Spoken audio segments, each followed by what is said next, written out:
So I've been wanting to do book reviews on here for a while now, and I figure there's no better place to start than the book I just finished maybe a week ago now.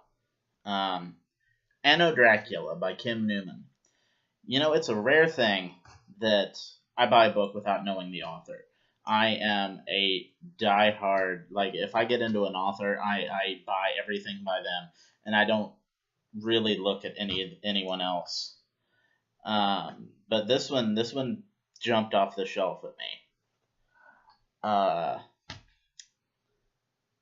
The back of the book makes it really clear that it involves two of the best things to come out of Victorian era England, Dracula and Jack the Ripper, which makes it awesome by itself. But what really sold the book to me was the blurb on the front by Neil Gaiman.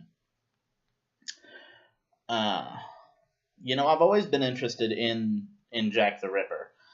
Anyone who's even had a passing interest in serial killers has looked into the Ripper and looked at his victims and whatnot.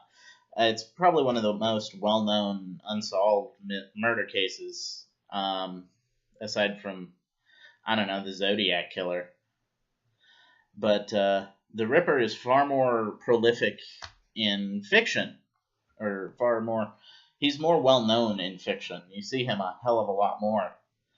Anno Dracula, it's kind of an alternate history thing blended with fiction. The premise is basically, what if the events of the novel Dracula had actually happened, but, what if Dracula had triumphed over Van Helsing and Harker and his crew? Basically, it's in this book, it's 1888, the year of Jack the Ripper. Dracula has taken over the British Empire. He's called the Prince Consort, meaning he's shagging the queen, but nobody really cares about it. Vampires no longer are no longer in hiding. They walk openly among normal people, whom they refer to as warm. I really liked that slang term the first time I came across it. Just like Bram Stoker's Dracula, Anno jumps between several different people. Not nearly as many as in Dracula. There are only like three that it habitually jumps to. There's a couple others that reoccur, but it's to the same effect that we see in Dracula, where through these people's viewpoints, the story unfolds. This book, it's not only a vampire book in its theme and the fact that there are vampires in the book. The book itself is a vampire, because it sucks the life out of other books by way of the characters. There's so many fictional characters, not even just fictional. There are historical ones in there too. Sherlock Holmes is mentioned. Inspector Aberline, who actually investigated the Ripper. Inspector Lestrade, who had a habit of consulting Sherlock Holmes. As you're going through, it's almost like a who's who of Victorian fiction. I don't really want to get into spoilers, although, this book's from 1992, so I don't really know if there's even anything I can say that will spoil it. The major shock, the major twist, for lack of a better term, we see right in the first chapter. But I don't want to give you a blow by blow, because if I do, I'll be here all day.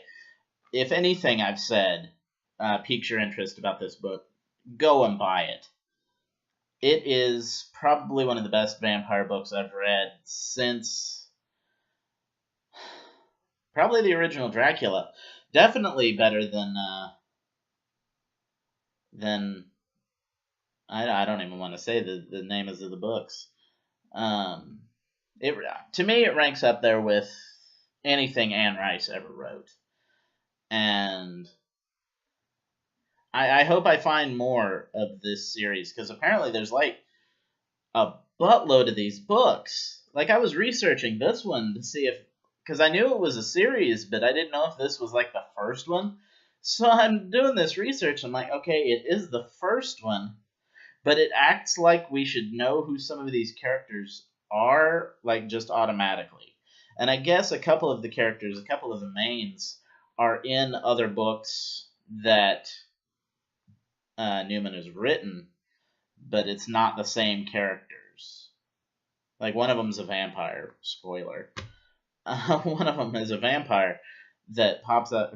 The name pops up in Newman's other books, but it's not the same vampire. Apparently, there's like 3 or 4 different vampires with this same name, and it's just the middle name, which we don't actually learn in the book, that differentiates them.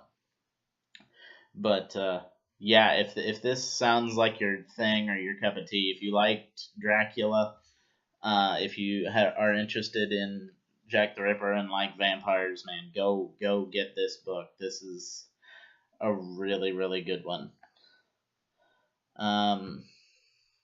In other news, my own book, Sleepless Murder, has passed 80,000 words, so I am one step closer to actual publication. Anyway, thanks, guys. I will see you next time.